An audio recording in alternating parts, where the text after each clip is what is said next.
And we're back for our best bets here for game number 2 of the National League Championship Series here in Milwaukee, Wisconsin for the Los Angeles Dodgers and the Milwaukee Brewers. After the Dodgers escaped game number 1 with a victory, the Brewers look to get back in this one after, again, going down 1-0 with a 2-1 victory yesterday for the Los Angeles Dodgers. And like we thought, a dominant pitching performance from Blake Snell. Now, obviously, the Brewers almost got back into that game in the ninth inning, getting a run off of Roki Sasaki, but Blake Treinen, go figure, Blake Treinen's the one who notches the save and picks up, again, or seals the victory for the Los Angeles Dodgers. So now a huge game number 2. Milwaukee does not want to go to Los Angeles down 2-0, something their counterparts, I guess, in the American League, the Toronto Blue Jays, will look to start tomorrow in Seattle. Now, folks, before we get into the video, make sure to hit that subscribe button down below for some more daily MLB best bets here on the channel. Yesterday, we posted our college football predictions for week 8 of the college football season.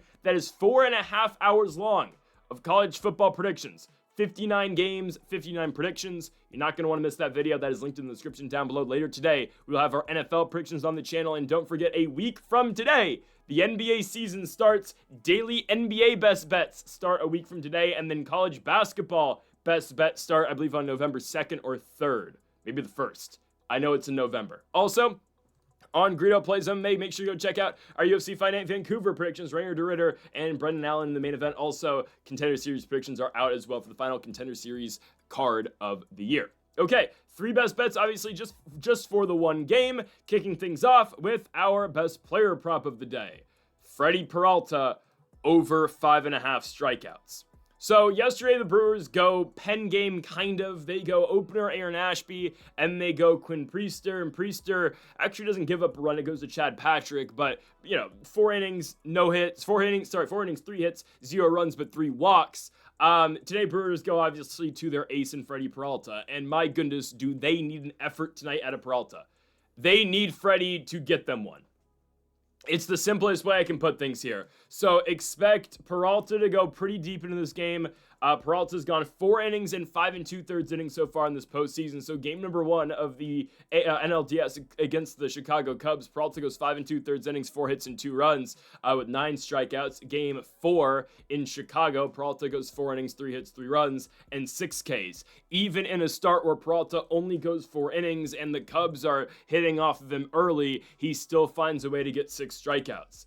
This is as easy as it gets right now. I mean, asking Peralta to only get 6 strikeouts, I think we should be fine. Oh, the Dodgers have good bats. They do. I'm not really concerned because, again, Peralta usually reaches this line against everybody. He's pitched twice this year against the Dodgers. He did get this in one of the 2 games. But, again, the game where he did get over 5.5 strikeouts, it was in Milwaukee. Got to date back to July 7th where Peralta went 6 innings, 5 hits, and 0 runs against the Dodgers and had 7 strikeouts. Just a fact for later, so hold on to this. Freddie Peralta is 2-0 this year against the Los Angeles Dodgers. Now, Peralta, throughout the course of the year, had some really great months, had some mid-months, and had some months. The best month of the year, obviously, for Peralta was by far August, where he had a .32 ERA, and he gave up 1 run in 28 innings. Again, the run this guy was on for a little bit, and continued that into very early September against the Philadelphia Phillies.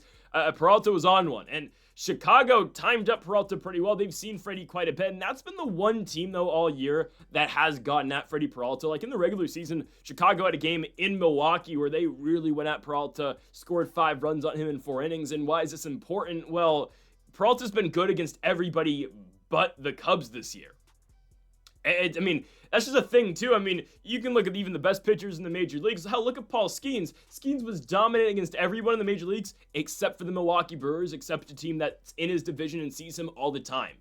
Hell, I mean, that's how it works sometimes, okay? Peralta's only seen the Dodgers twice, and the Brewers have won both the games that he has pitched against Los Angeles. One of the games he went 6 innings, the other game he went 5 innings, and he did go over the strikeout mark in one of those games. The game where he did not, it was in Los Angeles. 5 innings, 4 hits, 4 runs, 4 Ks. Still got the victory, though, because Milwaukee got him run support. And we will break down the whole game in a second, as at the end of the video, we're going to give a money line pick, obviously, with the pitching matchup tonight being Peralta versus Yoshinobu Yamamoto. But kicking things off with the strikeout line, I think we should be all right.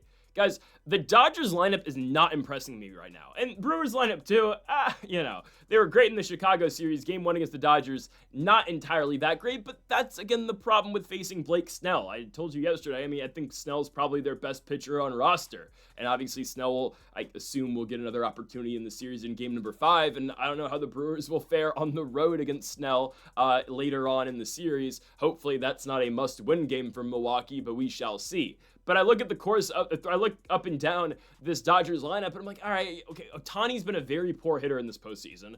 He hit the big home run in his first at-bat in the playoffs against Hunter Green, and he's been, he's been a ghost ever since. Guys, Ohtani's has 1 hit since the Red Series, and it was in Game 2 in Philadelphia, in a game in which he went 1 for 5. Guys, Ohtani's a 138 hitter in this postseason. You take away those games, you take away the games against Cincinnati, Ohtani's batting .5.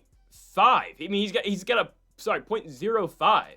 He's 1 for 20 since that Red Series. And oh yeah, he got walked 3 times yesterday. Sure, Ohtani has 1 hit since the Red Series.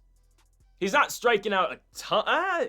He's not striking out a ton against righties. Against lefties, he's striking out quite a bit. I don't know, again, if Peralta can set him down. But, again, I'm not scared of Ohtani right now. Mookie righty, not scared. Teoscar, not scared. Freddie's always going to be a threat. Will Smith, Edmund, Muncy, Kike's voodoo bullcrap. Again, Kike Hernandez, another 2 for 4 night yesterday because, of course, Pages is an ice-cold hitter to the point where I think they need to think about potentially playing Alex Call over him permanently, but because Call's been one of the best hitters throughout the postseason, at least, again, in certain spots, but I don't think you can get away with playing Call in the outfield in terms of, I don't think Call's a center fielder for you, but maybe they should. I don't know, just a thought, because Pages, I get it, you need him defensively, but my goodness, is he horrible at the plate. You got a lot of guys in this Dodgers lineup right now that are struggling to hit the baseball. And I get it. They were the team with 7 hits yesterday. Okay, Freddie's got 2, Will Smith has got 2, and Kike's got 2. Yeah, that means offers for Shohei, for Mookie, and for Teo. I think Peralta will be fine against this lineup, and I think Peralta will find a way towards, again, 6 strikeouts. Even in his last 2 postseason starts where he didn't go all that deep into those games. Again, look at the game on Thursday, game 4 in Chicago. The guy pitched 4 innings and he still found 6 strikeouts. And obviously in a monster game in game number 1 in Milwaukee, 5 2/3 and 9 Ks. I think we're going to be okay here with Freddie Peralta. Again, only 6 strikeouts in a game where the Brewers are going to need him. Right? They are relying on Freddie Peralta to get them a game. Obviously, we thought that was going to be the Blue Jays with Trey Savage yesterday, and Savage, with the exception of the first inning, pitched fairly well. It's just, the bullpen came in and here come the Mariners. Jorge Polanco. Guys, the Mariners are 2 games away from the World Series. It's unbelievable. It's unbelievable. And there's a chance they might sweep Toronto. More on that tomorrow. There is a legitimate chance they might sweep the Blue Jays to go to the World Series. It's crazy. I don't know. Shane Bieber's going tomorrow night. I don't know. Anyways, the first best bet of the day, though, for us is going to be Freddie Peralta over 5.5 strikeouts against a struggling Dodgers lineup. I get it. You can say the same thing about the Brewers, but right now this is not about the Brewers lineup. Give me Peralta over on Ks. 5.5 is the line. I think he should find a way to get over that. Next up, we go to the under today. Under 7.5 runs. Guys, my final score prediction today is... Actually, I won't say because we're waiting on the Moneyline pick. I'll give you that in a second. I think both starting pitchers are going to see a lot of success. I think especially Freddie Peralta. Okay, Yoshinobu Yamamoto, I think right now is the worst out of the Dodgers' 4 aces. And that's just unfortunately what they have. Again, Snell's definitely number 1, and then you can take your pick. Probably, I don't know with Ohtani and Glasnow. I think Yamamoto's probably in last, though. I think he is. Maybe you can put him in the 3, but Yoshi's last game is the 1 game that the Dodgers lose against the Philadelphia Phillies. They lose game 3 with Yamamoto. I know he pitched fairly well in that game against the Cincinnati Reds in the wild card round in game number 2. Cincinnati got up to a 2-0 lead, but obviously those were unearned runs.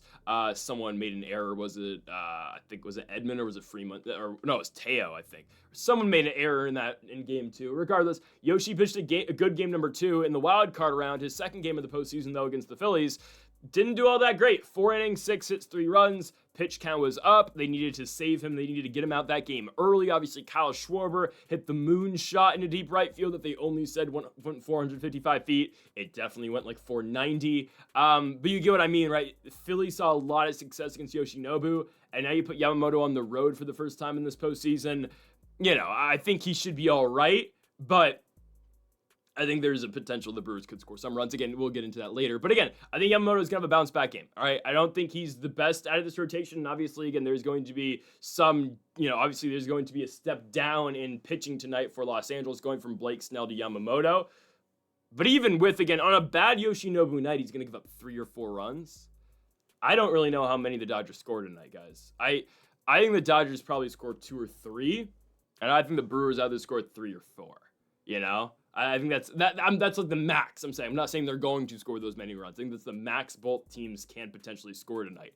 Freddie Peralta, I get it. He's been giving up runs so far in this postseason, 4.66 ERA so far in the playoffs. And for Yoshinobu, right, I guess it still is a pretty good ERA so far in the playoffs because he had unearned runs against Cincinnati, so a 2.53 ERA for Yamamoto. But again, you got 2 really good pitchers going here. You have 2 good pitchers going. I expect runs to kind of be at a premium here. I get it. Game 2 in the other series over in the American League was high scoring, but different type of scenario, right? You're pitching Logan Gilbert on short rest, and he made it out. And Trey Savage did all right, but again, the bullpens failed us yesterday with Toronto. It is what it is. It was not a great day yesterday for us. I think the under hits here. I detailed you that Dodgers lineup and all the struggles right now. And honestly, guys, it starts with Ohtani. I know Ohtani led off the game yesterday with the walk, and he was intentionally walked in both the 5th and the 9th innings. But what happens when Ohtani's actually at the plate and actually swinging? He's not doing anything. 3rd inning fly out, 7th inning ground out. Ohtani is an 0.50 hitter since the wild card round. He had 1 hit in Philadelphia, and that's it. Again, Freeman's still a good bat. Don't get me wrong. Will Smith is heating up, I think, now in this postseason. And obviously, right, Freeman hits the home run, which is, Mookie drew in a run with an RBI walk in the 9th inning, but that Freddie Freeman home run in the 6th is what, busted everything open, I guess you can say. But look at the Milwaukee side at the same time. Again, I'm critiquing Yoshinobu Yamamoto and the fact that Philadelphia got after him because really, Yoshi pitched a good first 3 innings. I remember Bryce walked in the first, and then he got bombed. Yoshinobu got bombed to ground out right after. But, he went through the first 9 hitters pretty easily. Again, walked Bryce Harper, but then went through the first 9. You come back up, you get Trey Turner, so you get your first 9 outs. Yeah, you get Trey, and then you kick off the top of the 4th after the Dodgers scored in the bottom half of the 3rd inning. Kyle Schwarber took him deep. Then Bryce Harper hit one opposite way. Then Alec Boehm singled, and it advanced Bryce all the way to home on a bad throw by Pages, and then it all started to crumble for Yoshinobu from there, right? So, again, though, look how good of a start he had early against Philadelphia, and then again, Kyle Schwarber just changes it. The one spot where I am concerned with this, though, and this has got to be the Brewers' mindset, and it's going to be their mindset in every game. Obviously, it did not pay off in game number 1 because of just how good Blake Snell has been with 8 shutout innings, but the mindset for Milwaukee 100% always has to be, we got to get to this bullpen. Will Roki Sasaki pitch yet again today? I don't know, especially in a close game. Will they go back to Roki? Gave up a run, walked a guy in, obviously. Did not walk a guy in. That was the Brewers. Churio hit the sac fly, but gave up the leadoff ground rule double. And how much confidence do they have in Sasaki going forward after walking 2 guys and needing Trinan to come in and obviously get the save? And Sasaki also threw 22 pitches yesterday. Again, I don't know. But if you're Milwaukee, right, you could not do this against Blake Snell because of how good Snell has been. He went 8 innings and threw 103 pitches. But you need to chase the starting pitcher out of this game. Absolutely. You need to get Yoshinobu Yamamoto as far away from this baseball game as physically possible. That's the mindset if you're Milwaukee here. And that's where I am a little concerned, is because I know this bullpen's not very good from Los Angeles. It's a weak bullpen. Again, Trinan, if Bryce Churang doesn't move his back leg and he gets hit on the kneecap, I know that would have hurt like a bitch, but still, if Trinan hits Churang there. Who knows what happens? You got bases loaded, 2 outs. Obviously, maybe Brewers win that game. But give credit to where credit is due. Treinen entered in a jam in a spot where I'm looking at that game. It's a 1-run game. Bases loaded, 2 outs. I honestly thought the Dodgers are going to lose at the end of the game. I'm watching like, oh, okay, I've seen this before at Treinen. We saw it in the Philly series. Treinen comes in and he's been able to manage jams occasionally, but I mean, the one that stuck out for me was game 2 in Philadelphia, where they needed to put Sasaki in to close it after they already tried Treinen in the bottom of the 9th in Philadelphia. So I saw when Treinen went in, I was like, I don't love this. He somehow got out of the jam through a high fastball to Churang, and Churang chased. Okay. But again, I am still a little bit concerned about this Dodgers pen, especially if, okay, we don't know what Sasaki's going to be. Again, is Sasaki available? Is Sasaki going to be good to go? I don't know. So again, if you're Milwaukee, you have to get Yoshinobu out of this game as soon as possible. And again, I understand this lineup has to heat up eventually, but at the same time, guys, the Brewers lineup can heat up. I just don't know how many runs the Dodgers score tonight. I mean, guys, Freddie Peralta, he's a good pitcher. Don't forget how good Freddie Peralta can be and how good Freddie Peralta actually is.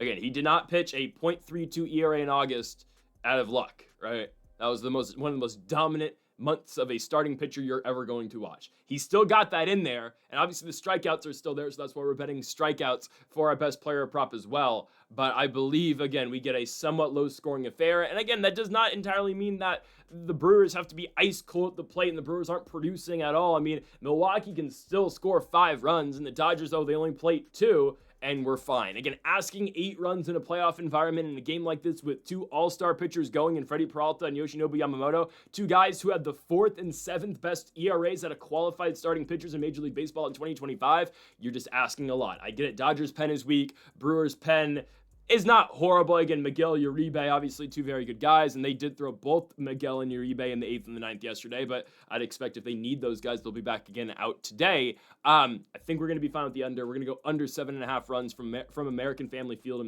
in Milwaukee, Wisconsin, -125 again for Game 2 of the NLCS.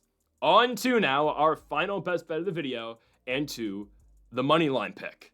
I'm going to be going in game number 2 with the Milwaukee Brewers. Brewers lost their first game of the year last night to the Dodgers. Milwaukee going into game 1 yesterday was 6-0 this season against the Dodgers. And I saw it coming. I picked the Dodgers to win. And the first thing I looked at was pitching. I did not know who Milwaukee was going to throw. We thought maybe bullpen, maybe Quinn Priester, maybe Jose Quintana. They open with Ashby, and then obviously, right, they go to Quinn, and, you go everyone essentially in your bullpen. Okay.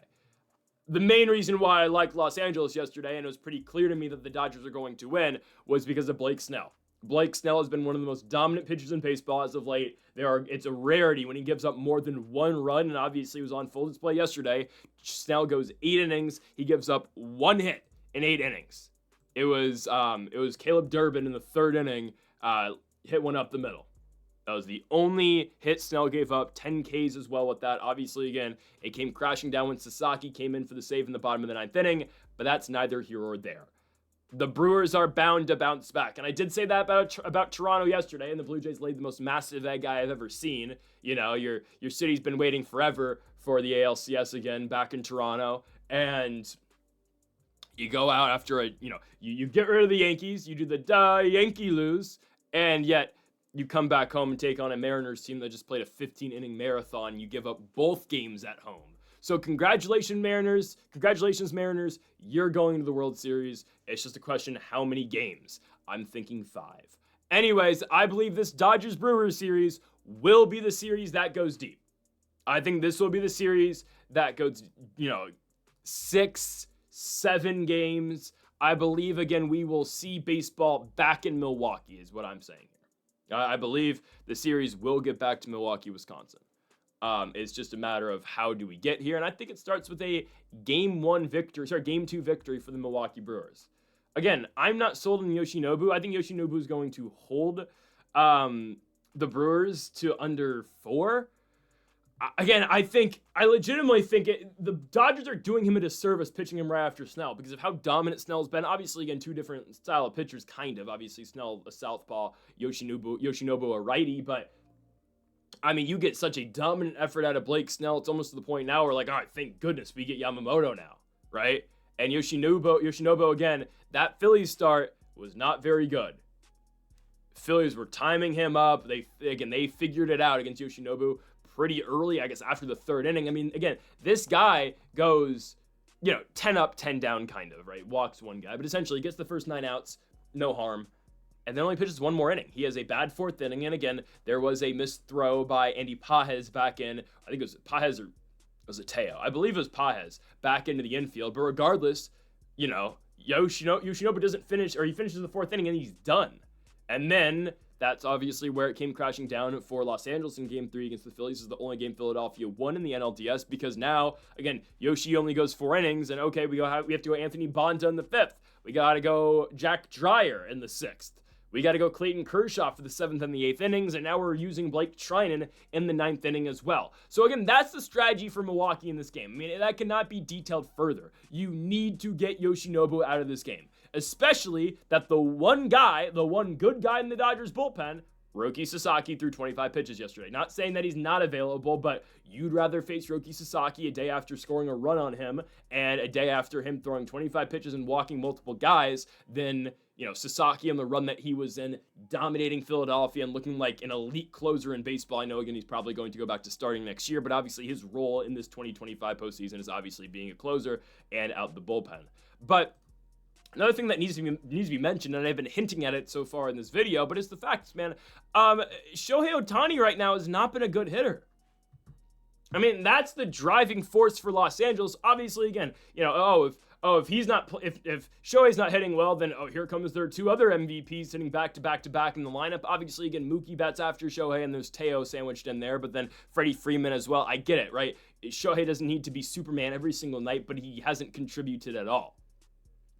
I mean, I'm serious. Guys, Ohtani's going to get all the praise. I'm sure if I searched on Twitter right now and searched the name Shohei Ohtani, it's, Ohtani and the Dodgers take game number 1 in Milwaukee. I guarantee you there's going to be a tweet out there, even though Shohei didn't do anything.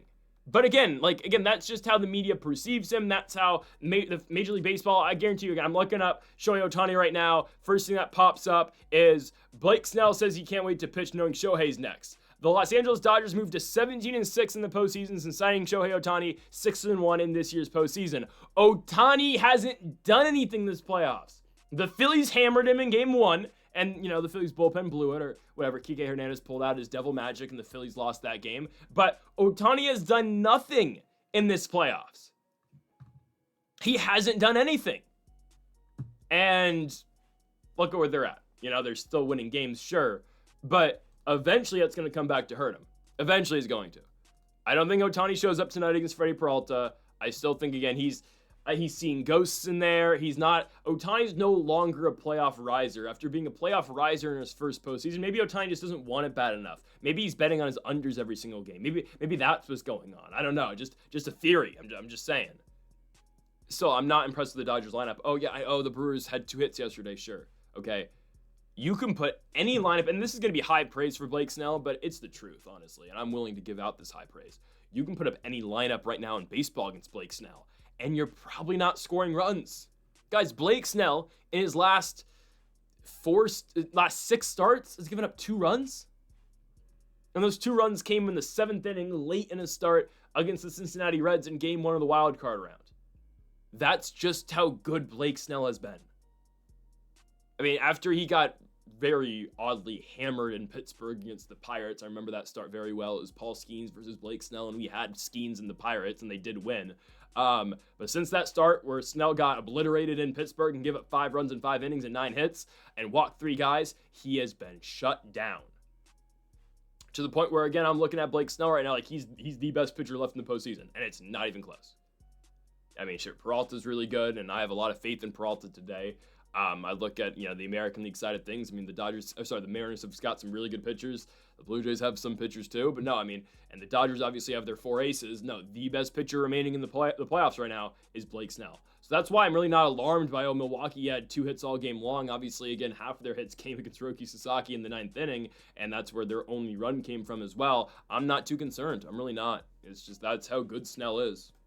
Yeah, I mean, that's the truth. Snell goes up against the Mariners, same thing happens. Maybe the Mariners run into one and hit one out the park, but I guarantee you pitch him against Seattle, you pitch him against Toronto, and those teams aren't doing anything. Again, I saw Philadelphia go, absolutely nowhere against Blake Snell.